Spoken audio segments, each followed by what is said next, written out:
Bienvenue à toutes et à tous pour cette exploration. Aujourd'hui, on va décortiquer une perspective assez critique sur la France insoumise. Oui, celle de Gilles William Goldendahl. Exactement. À partir d'un entretien qu'il a donné, qui circule pas mal sur YouTube, l'idée, c'est vraiment d'extraire la substance de ses arguments, ce qu'il dit sur l'idéologie de LFI, leur position, leur trajectoire, enfin, telle qu'il la voit, bien sûr. Tout à fait.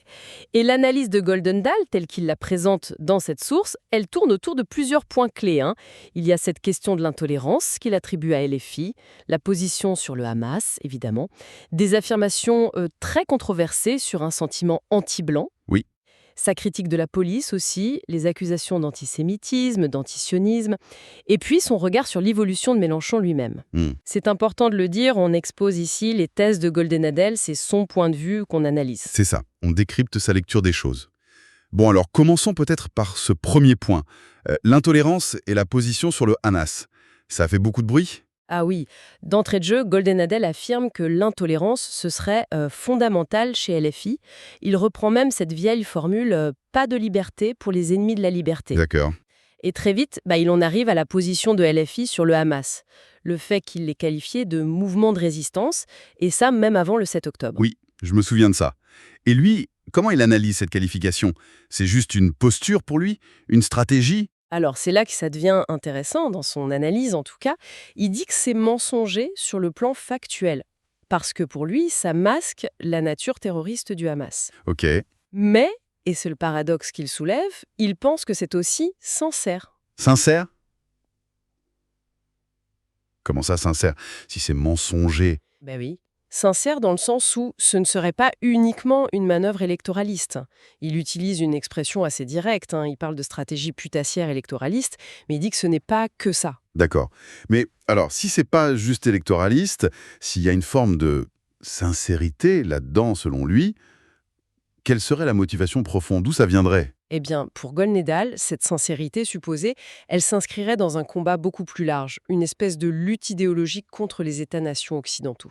Ah oui. Il suggère que le soutien au Hamas tel qu'il le perçoit chez LFI viendrait en fait d'une détestation de l'État-nation occidental. Et il va même plus loin, il relie ça de manière un peu sous-jacente, mais c'est central dans son propos, à ce qu'il appelle une détestation du blanc. Voilà, on y arrive. C'est sans doute une des thèses les plus marquantes et controversées de Goldendahl. Cette idée d'un racisme anti-blanc qu'il prête à LFI. Comment il construit ça ? Parce que c'est quand même assez explosif comme affirmation. Oui, c'est un point sur lequel il s'attarde vraiment. Il essaye de lui trouver une sorte de généalogie à la fois historique et presque psychologique. D'après lui, l'origine, ça remonterait à une sorte de sourde honte inconsciente de l'extrême gauche en Europe, liée au fait de partager la couleur de peau avec des figures comme Hitler, quoi. Une honte liée à la couleur de peau, c'est son interprétation. Cette honte aurait été refoulée, puis transformée après la Shoah, avec la décolonisation, la culpabilité occidentale. Tout ça, c'est une construction assez spéculative, on peut dire. Et comment il fait le lien avec LFI aujourd'hui ? il postule que ce sentiment historique aurait muté, en quelque sorte, pour devenir un moteur idéologique, anti-blanc aujourd'hui, peut-être inconscient chez certains militants, dit-il, mais agissant. D'accord. Et son argument principal là-dessus, c'est son interprétation très, très personnelle du concept de créolisation de Mélenchon. Ah oui, la créolisation. Qu'est-ce qu'il en dit, lui ? Pour Goldendahl, c'est simple. Créolisation égale effacement du blanc. Carrément. Ah, quand même. Oui, il pousse l'analyse jusqu'à comparer ça, et il admet lui-même que c'est un peu obsessionnel chez lui, au mythe inverse de la race pure de l'extrême droite historique. Il y voit les deux faces d'une même pièce, une obsession racialiste en fait. C'est une lecture très particulière de la créolisation qui est normalement vue comme un métissage culturel et humain. Est-ce qu'il donne des exemples concrets pour appuyer cette idée d'un sentiment anti-blanc chez LFI ? Oui, il cite quelques éléments, il rapporte des propos qui sont attribués à Mélenchon, qui aurait dit qu'il se sentait mal à l'aise dans des quartiers avec trop de blancs. Il parle aussi d'un épisode où Mélenchon et Daniel Obono auraient plaisanté sur Jeanne d'Arc. Pour Goldendahl, ça, c'est un double standard flagrant. C'est-à-dire ?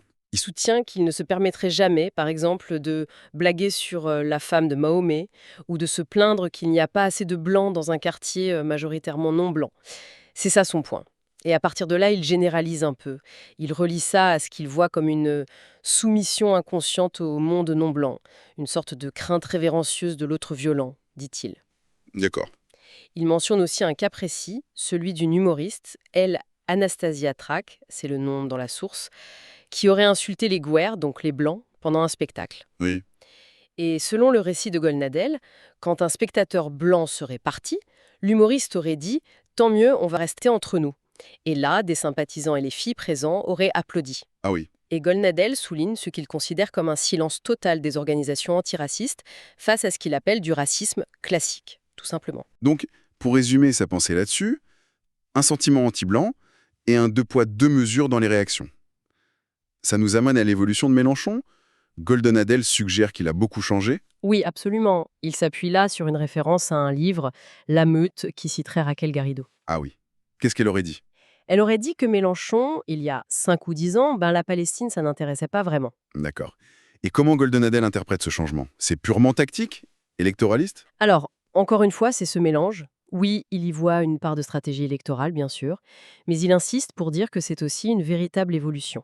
Sincère, encore une fois. Mhm. Il oppose deux Mélenchon, en fait. D'un côté, celui d'avant, le laïcard robespierriste, républicain pur et dur, qui, selon Goldnadel, détestait le catholicisme au point de refuser d'entrer dans une église.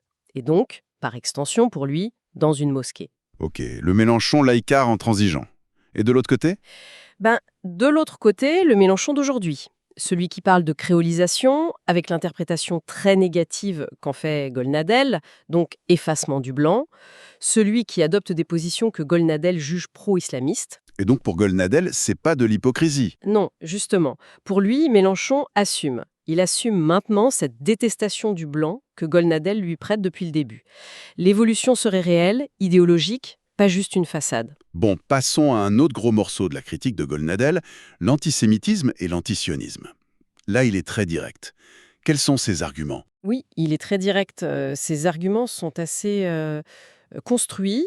D'abord, il fait un lien très clair entre antisionisme et antisémitisme. Lequel? Pour lui, l'antisionisme, ça devient antisémite quand ça implique ce qu'il appelle la nazification de l'État juif, c'est-à-dire comparer systématiquement Israël à l'Allemagne nazie. D'accord, ce type de comparaison. Voilà. Il revient aussi sur ce livre La Meute. Il suggère que même si le livre critique Mélenchon, c'est peut-être pour mieux sauver la France insoumise en tant que parti, une sorte de pare-feu, quoi. Ensuite, il donne un exemple plus concret. Il raconte un épisode où Mélenchon aurait traité une personnalité politique. Il dit Belaïch dans la retranscription, mais il s'agit probablement d'Esther Benbassa, de sioniste. Oui. Et alors?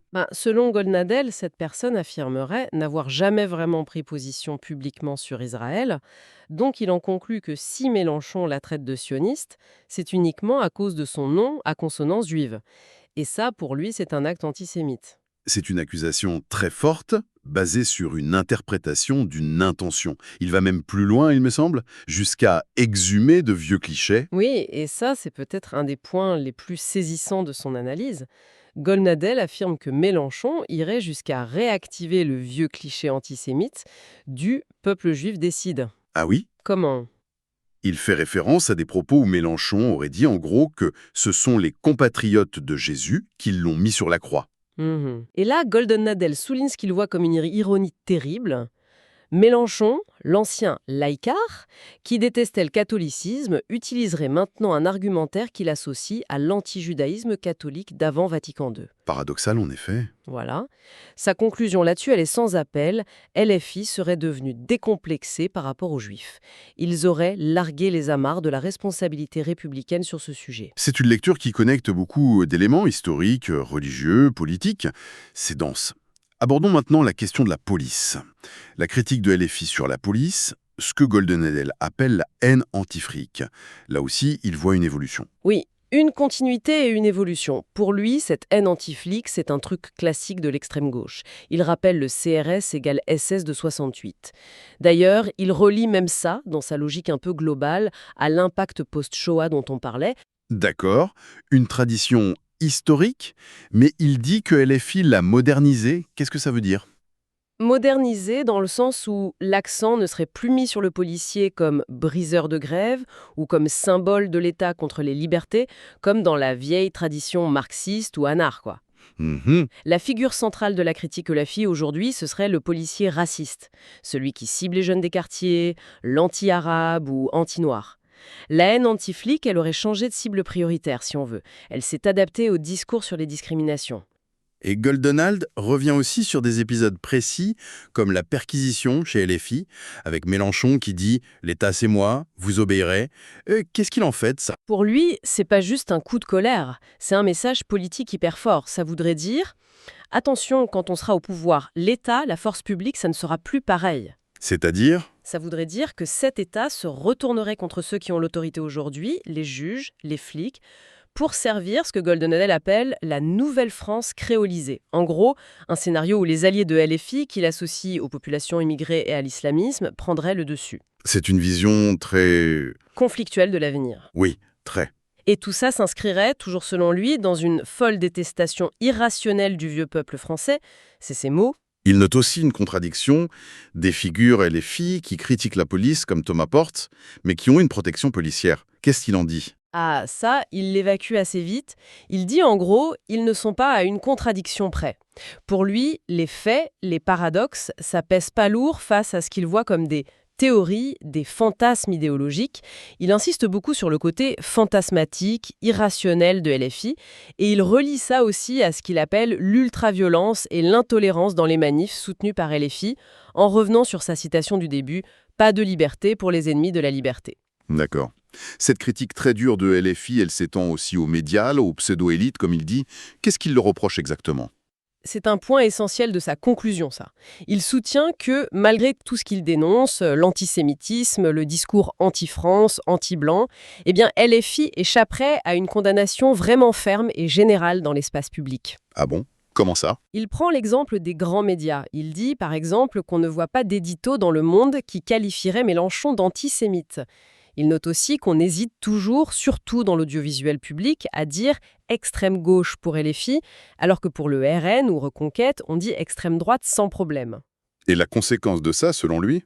La conséquence directe, c'est que le prix à payer, politiquement et médiatiquement, pour cette radicalité qu'il dénonce, il reste très faible pour LFI. Pourquoi? À cause de quoi? Il explique ça par une forme de bienveillance, de complaisance d'une partie des médias, des élites intellectuelles. Il va même jusqu'à parler de malhonnêteté intellectuelle générale.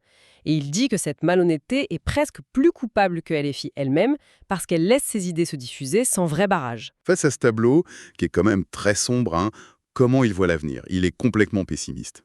Il le dit lui-même, je ne suis pas un homme heureux. Il est clairement pessimiste. Pour lui, le sort des Juifs, d'Israël, est complètement lié à celui de l'Occident. C'est le coup du canari dans la mine. On est dans le même bateau, dit-il. Il nuance un tout petit peu en disant que peut-être les événements du 7 octobre ont provoqué une prise de conscience plus large en France. Peut-être. Et il fait un retour intéressant sur ses propres écrits. Il rappelle avoir écrit il y a 20 ans, dans son nouveau bréviaire de la haine, un truc du genre « Le petit blanc dans les banlieues, c'est le dernier juif ». Ah oui, c'est une formule forte. Oui, et avec le recul, il dit qu'il avait peut-être sous-estimé l'antisémitisme d'extrême gauche à l'époque, mais qu'il avait bien vu venir ce qu'il appelle le racisme anti-blanc et anti-français. Et s'il y a une difficulté à résister à ça, selon lui, c'est en partie à cause d'une sorte d'autodétestation chez certains blancs et d'un esprit de soumission. Une crainte révérencieuse, dit-il, face à l'autre perçu comme menaçant. Bon, si on essaye de synthétiser toute cette critique de Goldenad, telle qu'elle ressort de la source qu'on a étudiée, il voit LFI comme un mouvement intolérant par essence, mais dont les positions les plus radicales sur le Hamas, le prétendu sentiment anti-blanc, seraient, paradoxalement, sincères. C'est ça, ancré dans une idéologie profonde de rejet de l'Occident. Il décrit une évolution assumée de Mélenchon dans ce sens. Il accuse LFI d'antisémitisme, d'antisionisme décomplexé. Il critique leur position anti-police, à la fois héritée et modernisée. Et il pointe une sorte de complicité, ou au moins de cécité, des médias et des élites. C'est tout à fait ça. Et son pronostic final, il est vraiment glaçant. Pour lui, si LFI arrive au pouvoir, ce sera forcément en alliance avec les forces islamistes. Ah oui, carrément? Oui. Et dans ce scénario, les islamistes finiraient par dominer l'alliance et les militants LFI seraient, je cite, les cocus de l'histoire. Sa toute dernière phrase, c'est un appel à la réaction. L'issue dépendra de la capacité du peuple français à sortir d'une certaine passivité. Ça ne dépend que de nous, il conclut. Voilà une analyse pour le moins percutante, qui offre une grille de lecture très spécifique et évidemment très critique de la France insoumise. Ça nous laisse peut-être avec une dernière pensée, une question qui dépasse un peu notre analyse d'aujourd'hui, mais qui découle de tout ça. Mhm. Si on prend au sérieux l'hypothèse centrale de Goldenadel, que l'idéologie LFI, ce n'est pas juste de la tactique, mais que ça vient de convictions profondes, même si elles sont très controversées, culpabilité historique, sa lecture de la créolisation, alors est-ce que cette façon de regarder les motivations idéologiques profondes, plutôt que juste les stratégies politiques, ça pourrait changer la façon dont on débat de LFI, dont on répond à leurs arguments, au-delà des étiquettes ou des calculs électoraux? C'est une question à méditer, je crois.